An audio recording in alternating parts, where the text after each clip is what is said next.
কাৰ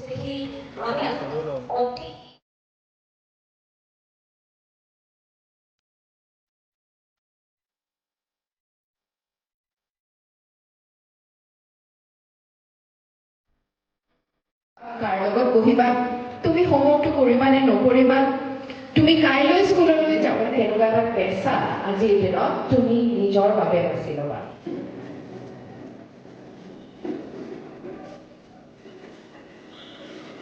তিনিদিনীয়া কাৰ্যসূচী গৈ তিনিদিনীয়া কাৰ্যসূচী আমি উদযাপন কৰিবলৈ আগবাঢ়িছোঁ। বিভিন্ন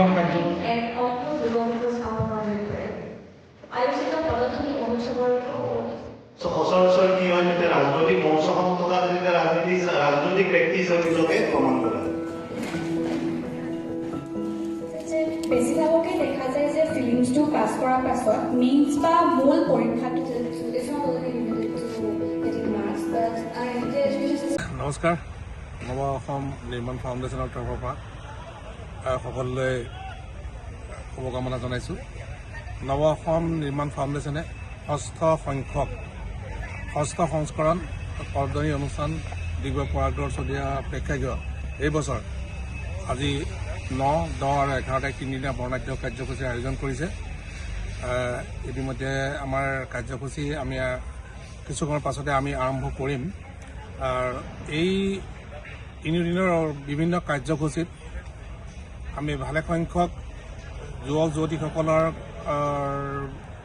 প্ৰতিভা বিকাশ আৰু অন্যান্য দিশত আগুৱাই যাবৰ কাৰণে যুৱকসকলক এটা সঠিক পথত গতিশীল কৰিবৰ কাৰণে নৱ অসম নিৰ্মাণ ফাউণ্ডেশ্যনে সদায় প্ৰচেষ্টা চলাই আহিছে আৰু পদধ্বনি তাৰে এটা বিশেষ অংশ হিচাপে বাছনি কৰা হৈছে আৰু এই পদধ্বনিৰ জৰিয়তে উঠি অহা প্ৰজন্মক এটা সঠিক দিশত আগবঢ়াই লৈ যোৱাত নিশ্চয় সহায় কৰিব।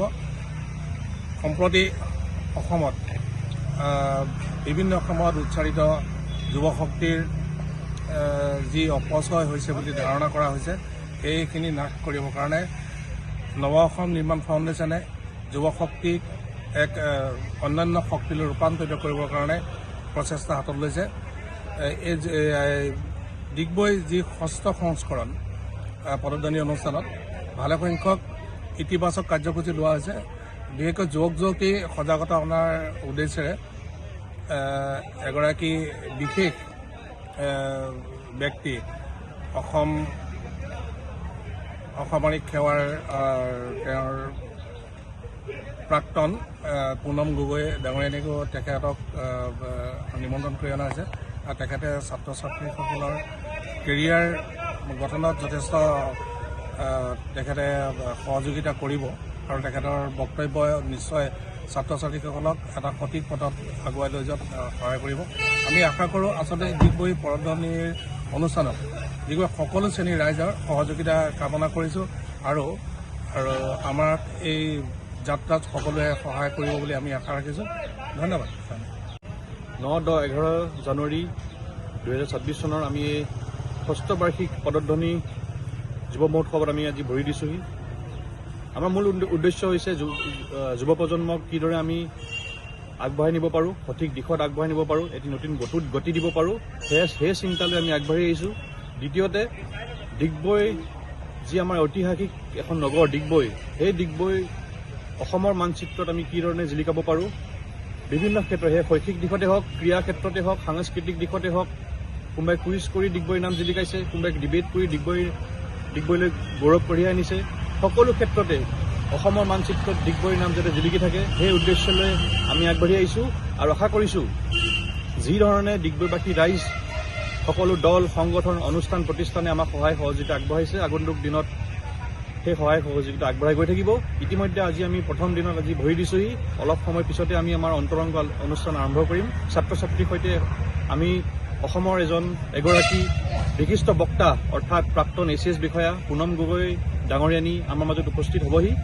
তেখেত ছাত্ৰ ছাত্ৰীৰ সৈতে কিছু কথা পাতিব, তেওঁলোকৰ প্ৰশ্নৰ উত্তৰ দিব আৰু আমাৰ দৃঢ় বিশ্বাস যে এই যি ছেশ্যন, এই যি অন্তৰংগ আলাপ, সেই অন্তৰংগ আলাপৰ পৰা ছাত্ৰ ছাত্ৰীয়ে যথেষ্টখিনি তেওঁলোকে লাভান্বিত হ'ব।